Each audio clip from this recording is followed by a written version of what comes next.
I sometimes read public domain books here on Leaves of Glen, and they were written a long time ago, so they're usually racist or sexist or bigoted. But in there somewhere and all that is a story, and that's why those stories are famous. Other times, I read works from independent authors, and they're delightfully not racist, but they might have adult language or adult situations. So that's your warning, but I'm sure you are grown up enough to handle it. Don't write to me complaining. What does a guy have to say when he just recorded so many hours earlier? Last night, before I went to bed, I put out an episode, but it's part of the Halloween barrage where I'm going to try to keep recording whenever my kids aren't around.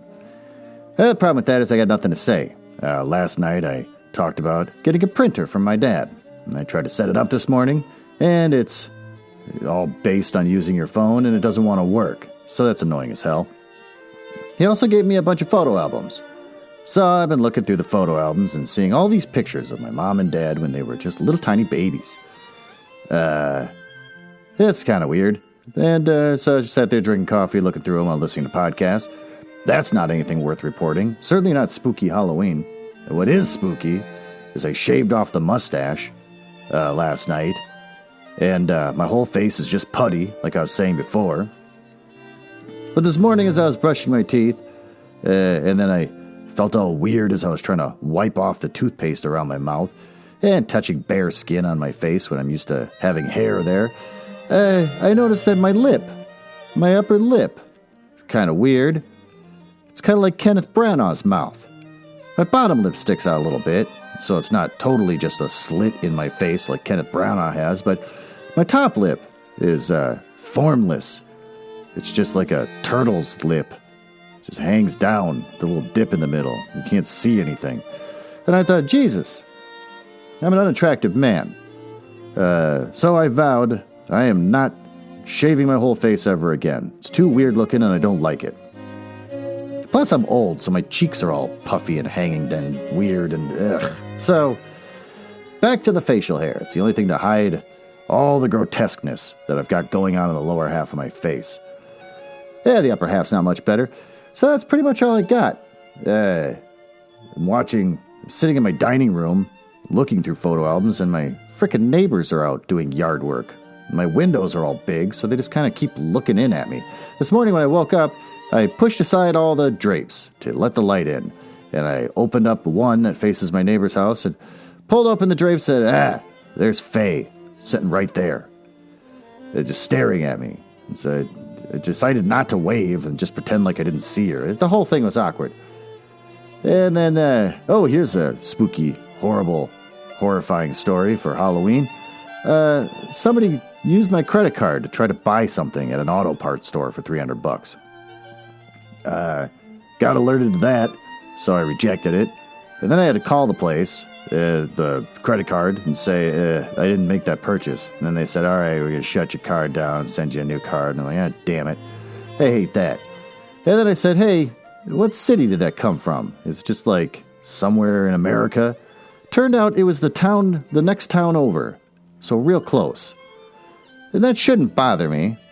But it does for some reason. It means that somebody used my credit card and they decided to steal it and then go try to buy a muffler or something.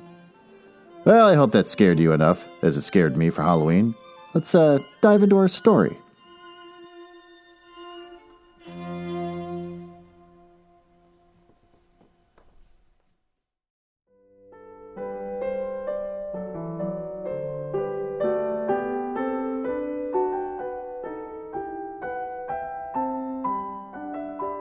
Halloween barrage. Just plowing through these stories like nobody's business. Today's author is W.F. Harvey. Seems like a fairly normal guy from his photo. He's just smoking a pipe and looking at the camera. William Friar Harvey was born the 14th of April, 1885, and died the 4th of June, 1937. Known as W.F. Harvey, was an English writer of short stories, most notably in the macabre and the horror genres. Among his best-known stories are August Heat, which we'll be reading today, and The Beast with Five Fingers. Sounds weird. Described by horror historian Les Daniels as minor masterpieces. And then looking through the rest of his biography, he seems pretty normal. He doesn't have any of the drama from the last two. He just seems like a nice, normal guy. So let's hope he writes like a nice, normal guy, because yesterday stunk. August Heat by W.F. Harvey. Penistone Road, Clapham. Whatever that meant. 20th of August, 19-. So we'll never know. I have had what I believe to be the most remarkable day in my life. And while the events are still fresh in my mind, I wish to put them down on paper as clearly as possible. Let me say, at the outset, that my name is James Clarence Withencroft. I am 40 years old, in perfect health, never having known a day's illness. That doesn't seem reasonable. By profession, I'm an artist. Not a very successful one, but I earn enough money by my black and white work to satisfy my necessary wants. My only near relative, a sister, died 5 years ago, so that I am independent. Always looking on the bright side. I breakfast this morning at 9, and after glancing through the morning paper, I lighted my pipe and proceeded to let my mind wander in the hope that I might chance upon some subject for my pencil. The room, though door and windows were open, it was oppressively hot. And I just made up my mind that the, turn page, coolest and most comfortable place in the neighborhood would be the deep end of the public swimming bath. When the idea came, I began to draw. So intent was I on the work that I left my lunch untouched, only stopping to work when the clock of St. Jude struck 4. The final result, for a hurried sketch, was, I felt sure, the best thing I had done. It showed a criminal in the dock immediately after the judge had pronounced sentence. The man was fat, enormously fat, and the flesh hung in rolls around his chin. It creased his huge, sumpy neck. He was clean-shaven, perhaps I should say, a few days before. He must have been clean-shaven and almost bald. He stood in the dock, his short, clumpy fingers clasping the rail, looking straight in front of him. The feeling that his expression conveyed was not so much one of horror as of utter, absolute collapse. There seemed nothing in the man strong enough to sustain that mountain of flesh. I rolled up the sketch, and without quite knowing why, placed it in my pocket.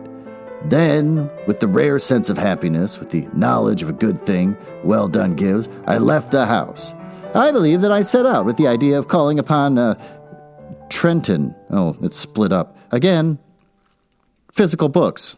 The word Trenton got cut in the middle because it goes to the next line. I've just missed my Kindle. For I remember walking along Lytton Street and turning to the right along Gilhurst Road at the bottom of the hill where the men were at work on new tram lines. From there onwards, I have only the vaguest recollection of where I went. The one thing of which I was fully conscious was the awful heat which came up from the dusty asphalt pavement at an almost palatable wave. I longed for the thunder promised by the great banks of copper-colored cloud that hung low over the western sky. I must have walked 5 or 6 miles when a boy roused me from my reverie by asking the time. It was 20 minutes to 7. When he left me, I began to take stock of my bearings. I found myself standing before a gate that led into the yard bordered by a strip of thirsty earth, where there were flowers, purple stock, and scarlet geranium. Above the entrance was a board with the inscription, I guess, Chris Atkinson. It's just CHS period. Atkinson, monumental mason, worker in English and Italian marbles. From the yard itself came a cheery whistle, and a noise hammered blows and the cold sound of steel meeting stone. A sudden impulse made me enter. A man was sitting with his back toward me, busy at work, on a slab of curiously veined marble. He turned round as he heard my steps, and I stopped short. It was the man I had been drawing, whose portrait lay in my pocket. He sat there, huge and elephantine. Okay, we get it. The guy clearly doesn't like anyone who's not the same weight as him. The sweat pouring from his scalp, which he wiped with a red silk handkerchief. But though the face was the same, the expression was absolutely different. He greeted me smiling, as if we were friends, and shook my hand, and I apologized for my intrusion. Oh, everything is hot and glary outside, I said. This seems an oasis in the wilderness. Oh, I don't know about oasis, he replied, but it certainly is hot. As hot as hell. You take a seat, sir. He pointed to the end of the gravestone on which he was at work, and I sat down. That's a beautiful piece of stone you got a hold of, I said. Then he shook his head. In a way it is, he answered. The surface here is as fine as anything you could wish, but there's a big flaw at the back, though I don't expect you'd ever notice. It. See, turn the page and there's another word there. You would have noticed it. Kindle. I could never really make a good job of a bit of marble like that. It would be all right in a summer like this. It wouldn't mind the blasted heat, but wait till winter comes. There's nothing quite like frost to find out the weak points in stone. Then what's it for? I asked. Oh, the man burst out laughing. Ha, ha, ha, you'd hardly believe me if I were to tell you. It's for an exhibition. But it's the truth. Artists have exhibitions, so do grocers and butchers. And we have them too. All the latest little things and headstones, you know. He went on to talk of marbles, which was best sort, that withstood the wind and rain, which were the easiest to work, and then of his garden and a new sort of carnation he had bought. And at the end of every minute he would drop his tools, wipe his shining head, and curse the heat. I said little, for I felt uneasy. There was something unnatural, uncanny in meeting this man. I tried at first to persuade myself that I had seen him before, that his face, unknown to me, had found a place in some out-of-the-way corner of my memory, but I knew that I was practicing little more than plausible piece of self-deception. Mr. Atkinson finished his work, spat on the ground, and got up with a sigh of relief. I should do that. Like, as soon as I get done checking out groceries at the grocery store, I just, spit on the ground and then walk out. There! What do you think of that? He said, with an air of evident pride. The inscription, which I read for the first time, was this. Sacred to the memory of James Clarence Wellencroft. Born January 18th, 1860, he passed away very suddenly on August 20th, 1900-. In the midst of life, we are in death. That's a horrible thing to stick on there. For some time, I sat in silence, and then a cold shudder ran down my spine, and I asked him where he'd seen the name. Oh, I don't know it anywhere, replied Mr. Atkinson. I wanted to name some name, but I put down the first one that came to my head. Why do you want to know? Yeah, because it's a silly-sounding name, and he thought, well, no one's got this name. It's a strange coincidence, but it happens to be mine. Oh, he gave a long, low whistle. And the dates? I can only answer for one of them, and that's correct. It's a rum go, he said. But he knew less than I did, and I told him of my morning's work. Oh, I took the sketch from my pocket and showed it to him. And as he looked... Burp. It's amazing how much I burp, because all I'm doing is drinking coffee. As he looked, the expression on his face altered, until it became more and more like that of a man I had drawn. And it was only the day before yesterday, he said, that I told Maria there were no such thing as ghosts. Oh, so he's implying that he's got a wife. That must shock the author. Neither of us had seen a ghost, but I knew what he meant. You probably heard my name, I said. And you must have seen me somewhere and forgotten it. Were you at Clinton-on-Sea last July? I had never been to Clinton in my entire life. We sat for some time. We were both looking at the same thing, the two dates on the gravestone. And one was right. Come inside and have some supper, said Mr. Atkinson. His wife is a cheerful little woman with the flaky red cheeks of the country bred. Ugh, Her husband introduced me as a friend of his who is an artist. The result was unfortunate, for after the sardines and watercress, which had been removed, she brought out the Door Bible. And I had to sit and express my admiration for nearly half an hour. I went outside and found Atkinson sitting on the gravestone smoking. Wait, he just left him inside with his wife? How awkward is that? Like, hey, go entertain this guy, feed him, and then read the Bible to him. We resumed the conversation at the point we had left off. You must excuse my asking, I said. But do you know of anything you've done for which you could be put on trial? He shook his head. I am not a bankrupt. The business is prosperous enough. 3 years ago, I gave turkeys to some of the guardians at Christmas, and that's all I could think of. And they were small ones, too, he added in an afterthought. He got up, fetched a can from the porch, and began to water the flowers. Twice a day, regular in the hot weather, he said. And then the heat sometimes gets better of the delicate ones. And ferns, oh, good Lord, they could never stand it. Where do you live? I told him my address. It would take an hour's quick walk to get back home. It's like this, he said. We'll look at the matter straight. If you go back home tonight, you take your chance of accidents. A cart might run you over, and there's always banana skins, an orange pill, to say nothing of falling ladders. I love that they live in a world where banana skins and orange peels are like a real thing you gotta watch out for and be worried about. He spoke of the improbable with the intense seriousness that would have been laughable 6 hours before. But I did not laugh. The best thing we can do, he continued, is for you to stay here till 12 o'clock. Oh, we'll go upstairs and smoke. Maybe cooler inside. To my surprise, I agreed. We are sitting now in a long, low room beneath the eaves. Atkinson has sent his wife to bed. He himself is busy sharpening some tools at a little oil stone, smoking one of my cigars the while. The air seems charged with thunder, and I am writing this at a shaky table before the open window. The leg is cracked, and Atkinson, who seems a handyman with his tools, is going to mend it as soon as he has finished putting an edge on his chisel. It's after 11 now, and I shall be gone in less than an hour, but the heat is stifling. It's enough to send a man mad.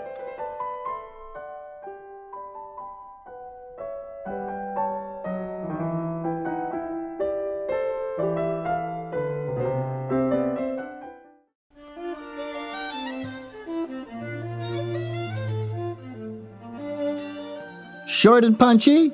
Short and punchy. What does he think he's Mark Twain? A little inside joke for anyone that's ever listened to my previous episodes. Yeah, that was fun. Fun little joke I just shared with my audience. Well, what did we learn here today? We learned that even though the author, who I looked up, he's after I got done recording my little segment about the author, he's a Quaker.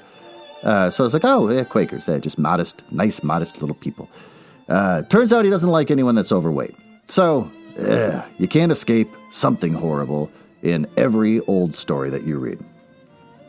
I guess if you have a premonition of a guilty man, and then you draw a picture of that guilty man, and then you see that guilty man in person, I guess don't reason your way out of it, just leave. Don't say hi. You see his face, just go, and then back up and walk off. And if a guy says, hey, why'd you say at me? Apparently for this author, it'd be completely reasonable to say, well, you're overweight. But, nope. Instead, he did the polite thing and stayed there, and then hung out with his wife, which is weird, and then stayed till late at night for some weird reason, and then apparently got killed. Why? We're not sure. Just that burp. It's hot out. Another thing not sure of is why am I burping so much with coffee? It's not carbonated. I haven't eaten anything else this morning. Well, there you go. That turned out to be shorter than I thought, but that's a good thing, because I've got a busy day. I am going to be online with some friends for a few hours, and then I have an actual physical friend coming over, because every October, we always have to watch The Haunting of Hell House with Roddy McDowell. It's a tradition that started back in, I believe, 1994, where We both wanted to watch a scary movie. We were two gentlemen in college. And went to the video store. I think we asked my friend's mom, what's a good scary movie? And she said, oh, The Haunting from Shirley Jackson. There's a 1950s movie about it. And so we looked, we couldn't find it, but we found The Haunting of Hell House, which was corny and weird, and it has a lot of wide-angle lenses going on. And so we watched that, and then the next year we wanted to do the same, so we just got the same movie, and then it just became tradition after that. We've only skipped a couple of years out of all this time that one of us wasn't available, but this year we're doing it. We're going to watch The Haunting of Hell House. And maybe, I don't know, we'll throw in an American Werewolf in London. I see that's on HBO streaming or whatever. So I've been a pretty busy boy all weekend. Well, none of that was interesting. So with that, thanks for listening, and I guess I'll be recording another episode tomorrow.